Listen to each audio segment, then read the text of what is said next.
ലോക്സഭാ തെരഞ്ഞെടുപ്പുമായി ബന്ധപ്പെട്ട് കേരളത്തിൽ നിന്ന് മത്സരിക്കേണ്ടവരുടെ സ്ഥാനാർത്ഥി പട്ടിക നേരത്തെ തന്നെ LDF പുറത്തുവിട്ടിരുന്നു. BJPയും അവരുടെ ആദ്യഘട്ട പട്ടിക ഇപ്പോൾ പുറത്തുവിട്ടിട്ടുണ്ട്. പക്ഷേ ഇപ്പോഴും സ്ഥാനാർത്ഥി നിർണയത്തിൽ ഒരു അന്തിമ തീരുമാനമെടുക്കാൻ കോൺഗ്രസിന് കഴിഞ്ഞിട്ടില്ല എന്നുള്ളതാണ് വസ്തുത. UDFന്റെ ഘടകകക്ഷികളൊക്കെ തന്നെ അവരുടെ സ്ഥാനാർത്ഥികളെ പ്രഖ്യാപിച്ചിട്ടുണ്ട്. പക്ഷേ കോൺഗ്രസിൽ നിന്ന് ആര് മത്സരിക്കണം എന്ന കാര്യത്തിൽ ഇതുവരെ ഒരു തീരുമാനത്തിലെത്താൻ കഴിഞ്ഞിട്ടില്ല. സിറ്റിംഗ് MPമാർ പലരും മത്സരിക്കും എന്ന് തന്നെയാണ് റിപ്പോർട്ടുകൾ വരുന്നെങ്കിൽ പോലും എല്ലാവരുടെയും ആശങ്ക വയനാടാണ്. വയനാട്ടിൽ ഇത്തവണയും രാഹുൽ ഗാന്ധി വന്ന് മത്സരിക്കുമോ എന്ന ചോദ്യം വളരെ പ്രസക്തമായി നിൽക്കുകയാണ്. ഇനി വയനാട് രാഹുൽ ഗാന്ധി വന്നില്ലെങ്കിൽ മറ്റു ചില പേരുകൾ ഇപ്പോൾ സജീവമായി കേൾക്കുന്നുണ്ട്. അത് UDFന്റെ കൺവീനറായ MM ഹസന്റെ പേരാണ് ആദ്യം കേൾക്കുന്നത്. ഇല്ലെങ്കിൽ ഷാനിമോൾ ഉസ്മാനോ, ആര്യാടൻ ഷൗക്കത്തോ, ഇല്ലെങ്കിൽ ആലിപ്പറ്റ ജമീല എന്നിവരോ ആരെങ്കിലും ഒരാളായിരിക്കും വയനാട്ടിൽ മത്സരിക്കാൻ പോവുക. ഈ പേരുകളാണ് വയനാട്ടിൽ ഇപ്പോൾ ഉള്ളതെന്നാണ് ലഭിക്കുന്ന ഒരു വിവരം. അതിൽ ഏറ്റവും ഒടുവിലെ ഈ പറയുന്ന ആലിപ്പറ്റ ജമീല എന്നത് K സുധാകരന്റെ നോമിനിയാണ്.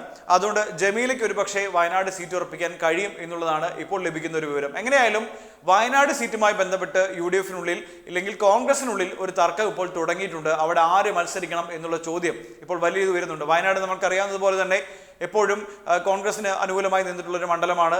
അതിലൊരു അട്ടിമറി വിജയം ഉണ്ടാക്കാനാണ് ആനി രാജ അവിടെ എത്തിയിരിക്കുന്നത്. എന്നാൽ പോലും ആരാകും വയനാട്ടിലെ കോൺഗ്രസ് സ്ഥാനാർത്ഥി എന്ന കാര്യത്തിൽ ഇപ്പോഴും വലിയ സംശയം തുടർന്നുകൊണ്ടിരിക്കുകയാണ്. രാഹുൽ ഗാന്ധിയെ കൊണ്ടുവന്നു കഴിഞ്ഞാൽ അത് ഇന്ത്യ മുന്നണിയിൽ രണ്ട് കക്ഷികൾ തമ്മിൽ മത്സരിക്കുന്നു എന്ന ആരോപണം ഒരു പക്ഷേ ദേശീയ തലത്തിൽ BJPക്ക് ഉന്നയിക്കാൻ കഴിയും. അതുകൊണ്ട് ആ ഒരു പ്രശ്നം ഒഴിവാക്കാൻ വയനാട്ടിൽ രാഹുൽ ഗാന്ധി ഇത്തവണ വരാതിരിക്കാനുള്ള നീക്കങ്ങളായിരിക്കും ഒരുപക്ഷെ നടന്നുകൊണ്ടിരിക്കുക.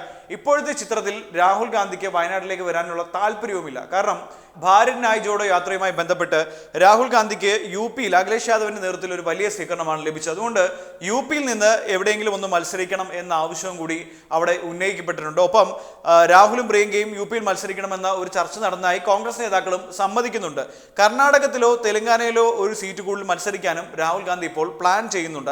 അപ്പോൾ ഇതിന്റെ കാര്യങ്ങളൊക്കെ തന്നെ ബുധനാഴ്ച ഒരു യോഗം ചേരുന്നുണ്ട്, കോൺഗ്രസിന്റെ യോഗം. ആ യോഗത്തിലായിരിക്കും ഇക്കാര്യത്തിൽ അന്തിമ തീരുമാനമുണ്ടാകുക. അങ്ങനെയാണെങ്കിൽ രാഹുൽ ഗാന്ധി വയനാട്ടിലേക്ക് വരില്ല. പകരം UPയിലും തെലങ്കാനയിലോ ഇല്ലെങ്കിൽ കർണാടകത്തിലോ അങ്ങനെ രണ്ട് സീറ്റിൽ മത്സരിക്കും. കഴിഞ്ഞ തവണ മത്സരിച്ചതുപോലെ വയനാട്ടിലും പിന്നീട് മറ്റൊരു സീറ്റിലും മത്സരിച്ചതുപോലെ ഇവിടെയും ഇത്തവണയും രാഹുൽ ഗാന്ധി മത്സരിക്കാൻ പോകുന്നത് തെലങ്കാനയിലോ കർണാടകയിലോ ഒരു സീറ്റിലും അതേപോലെ തന്നെ UPയിലെ മറ്റൊരു സീറ്റിലും മത്സരിച്ചേക്കാമെന്നാണ് ഇപ്പോൾ ലഭിക്കുന്ന വിവരം. അങ്ങനെയാണെങ്കിൽ ഇത്തവണ പൂർണ്ണമായും രാഹുൽ ഗാന്ധി വയനാട് ഒഴിവാക്കും. അങ്ങനെയാണെങ്കിൽ ദേശീയ തലത്തിൽ ഇന്ത്യ മുന്നണിയിൽ പ്രശ്നങ്ങളില്ല എന്ന് ഒരു പരിധിവരെ വെറുത്തു തീർക്കാനുള്ള ഒരു ശ്രമവും രാഹുലിന് കഴിയും എന്നാണ് പറയുന്നത്. അങ്ങനെയാണെങ്കിൽ ഇത്തവണത്തെ സ്ഥാനാർത്ഥി നിർണയത്തിലേക്ക് വരുമ്പോൾ കോൺഗ്രസിന്റെ ഒരു തീരുമാനം അത് നാളെ തന്നെ ഉണ്ടാകുമെന്നാണ് ഇപ്പോൾ ലഭിക്കുന്ന വിവരങ്ങൾ പറയുന്നത്.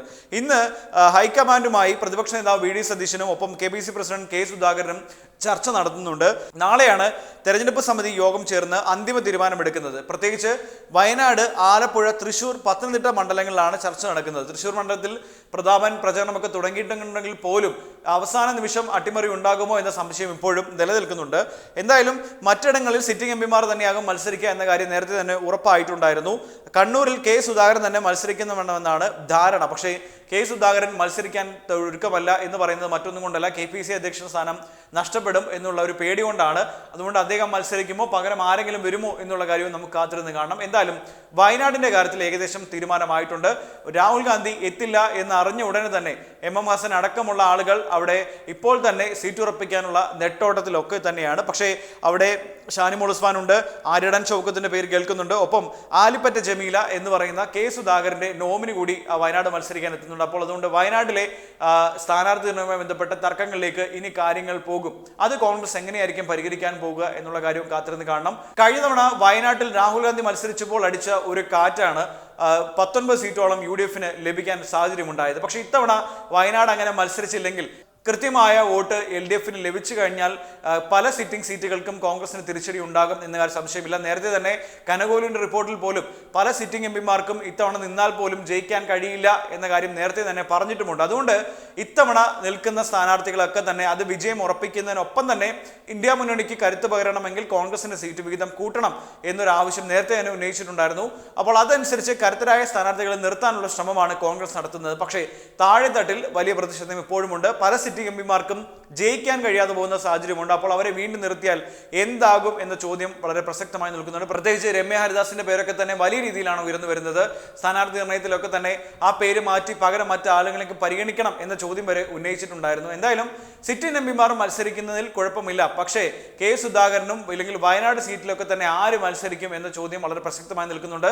നാളെ തന്നെ ഈ തെരഞ്ഞെടുപ്പ് കാര്യ സമിതി യോഗം അവസാന ശേഷം ഇക്കാര്യത്തിൽ ഒരു അന്തിമ തീരുമാനം ഉണ്ടാകും എന്ന കാര്യം ഉറപ്പാണ്. അതുകൊണ്ട് ലോക്സഭാ തെരഞ്ഞെടുപ്പിലേക്ക് മറ്റു മുന്നണികൾ ബഹുദൂരം മുന്നിട്ടിട്ടും ഇപ്പോഴും കോൺഗ്രസിന് കാര്യമായി ഒന്നും ചെയ്യാൻ കഴിയാത്ത സാഹചര്യമാണ് നിലനിൽക്കുന്നത്. വയനാട്, ആലപ്പുഴ, തൃശൂർ, പത്തനംതിട്ട മണ്ഡലങ്ങളിലാണ് ഇപ്പോൾ നിലവിൽ ചർച്ചകൾ നടന്നുകൊണ്ടിരിക്കുന്നത്. മറ്റിടങ്ങളിൽ സിറ്റിംഗ് എംപിമാർ തന്നെ ആകും എന്ന കാര്യം ഏകദേശം ഉറപ്പായിട്ടുണ്ട്. പത്തനംതിട്ടയിൽ ആന്റോ ആന്റണിയും തൃശൂരിൽ TN പ്രതാപനും മത്സരിച്ചാൽ ജയിക്കില്ല എന്ന കാര്യം ഇപ്പോൾ അങ്ങനെ KPCCക്ക് അത്തരത്തിലൊരു വിവരം ലഭിച്ചിട്ടുണ്ട്. അതിന്റെ അടിസ്ഥാനത്തിലാണ് ഈ രണ്ട് മണ്ഡലങ്ങളിൽ മറ്റാരെങ്കിലും നിർത്താൻ കഴിയുമോ എന്ന സാധ്യത KPCC ഇപ്പോൾ വളരെ പരിശോധിച്ചുകൊണ്ടിരിക്കുന്നുണ്ട്. അതുകൊണ്ടാണ് ഹൈക്കമാൻഡുമായി പെട്ടെന്ന് ഒരു ചർച്ച തന്നെ നടത്തിക്കൊണ്ടിരിക്കുന്നത്. പക്ഷേ ഇത് മുൻകൂട്ടി മനസ്സിലാക്കിയ ഇരു സ്ഥാനാർത്ഥികളും ഇപ്പോൾ തന്നെ ചുവരെഴുത്തും അവരുടെ പ്രചാരണ പരിപാടികളൊക്കെ തന്നെ വളരെ ശക്തമായി മുന്നോട്ട് പോകുന്നുണ്ട്. TN പ്രതാപനാകട്ടെ ഒരു ജാഥ തന്നെ നയിച്ചുകൊണ്ടാണ് മുന്നോട്ട് പോയിക്കൊണ്ടിരിക്കുന്നത്. ഒപ്പം ആന്റോ ആന്റണിയും മണ്ഡലത്തിൽ സജീവമായിക്കൊണ്ട് ചുവരെഴുത്തുകളൊക്കെ നടത്തിക്കൊണ്ടിരിക്കുന്നുണ്ട്. അങ്ങനെ ഏതെങ്കിലും ഒരു തരത്തിൽ അട്ടിമറി ഉണ്ടായി കഴിഞ്ഞാൽ അതിനെ മറച്ചു വെക്കാനുള്ള രീതിയിൽ ഞങ്ങൾ നേരത്തെ തന്നെ പ്രചാരണം തുടങ്ങിയ ആളുകളാണ്, അതുകൊണ്ട് ഞങ്ങളോട് അത്തരത്തിലുള്ള നിലപാട് സ്വീകരിക്കരുത് എന്ന് പറയാൻ വേണ്ടിയുള്ള ശ്രമങ്ങളും സ്ഥാനാർത്ഥികൾ ഇപ്പോൾ തന്നെ ആരംഭിച്ചിട്ടുണ്ട്. അതുകൊണ്ട് തന്നെ ഇനി എന്താകും ഹൈക്കമാൻഡിന്റെ നിലപാട് ഇക്കാര്യത്തിൽ എന്നുള്ളത് വളരെ ശ്രദ്ധേയമായ കാര്യം തന്നെയാണ്.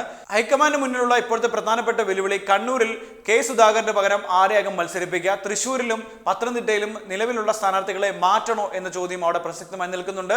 ഒപ്പം വയനാട്ടിൽ ആരാകും സ്ഥാനാർത്ഥികൾ, അങ്ങനെ വലിയ രീതിയിലുള്ള ഒരു പ്രശ്നത്തിലേക്ക് കോൺഗ്രസ് പോവുകയാണ്. ഈ 4 സീറ്റുകളിലേക്ക് ആരൊക്കെ മത്സരിക്കണം എന്ന കാര്യത്തിൽ അന്തിമ തീരുമാനം എത്തുമ്പോഴേ കാര്യങ്ങൾ കുറച്ചും കൂടി വ്യക്തമാകുകയുള്ളൂ. അങ്ങനെ കോൺഗ്രസിനുള്ളിൽ തന്നെ ഒരു വലിയ പ്രശ്നം ഉടലെടുക്കാൻ പോകുന്നു. വയനാട്ടിൽ രാഹുൽ ഗാന്ധി ഇല്ലാതെ വന്നാൽ എങ്ങനെ മറ്റ് സിറ്റിംഗ് സീറ്റുകളൊക്കെ ജയിക്കാൻ കഴിയും എന്ന ആശങ്കയും അവിടെ നിലനിൽക്കുന്നുണ്ട്. ഇനിയും സ്ഥാനാർത്ഥിത്വം വൈകി കഴിഞ്ഞാൽ അത് എംപിമാരുടെ വോട്ട് ഷെയറിനെ ബാധിക്കും എന്നൊരു ആശങ്കയും അണികൾ മുന്നോട്ട് വെക്കുന്നുണ്ട്. മാത്രവുമല്ല മറ്റ് പ്രചാരണങ്ങൾ വളരെയധികം മുന്നേറിക്കൊണ്ടിരിക്കുന്ന സാഹചര്യത്തിൽ വൈകി പ്രചാരണത്തിലിറങ്ങിയാൽ അതും പ്രശ്നമാകും എന്ന വിലയിരുത്തലാണ് ഇപ്പോൾ കോൺഗ്രസ് ഉള്ളത്. എന്തായാലും ഇതിൽ ഒരു അന്തിമ തീരുമാനം നാളത്തെ നടക്കുന്ന തെരഞ്ഞെടുപ്പ് കമ്മിറ്റി യോഗത്തിൽ തന്നെ അന്തിമ തീരുമാനം ഉണ്ടാകുമെന്ന പ്രതീക്ഷയിലാണ് ഇപ്പോൾ VD സതീശനും കെ സുധാകരനും ഒക്കെ തന്നെ ഉള്ളത്. പക്ഷേ സിറ്റിംഗ് എംപിമാർ മത്സരിക്കുമ്പോൾ തോൽവി ഉണ്ടായിക്കഴിഞ്ഞാൽ അതിന്റെ ഉത്തരവാദിത്വം അത് KPCC പ്രസിഡന്റ് തന്നെ ഏറ്റെടുക്കേണ്ടി വരും.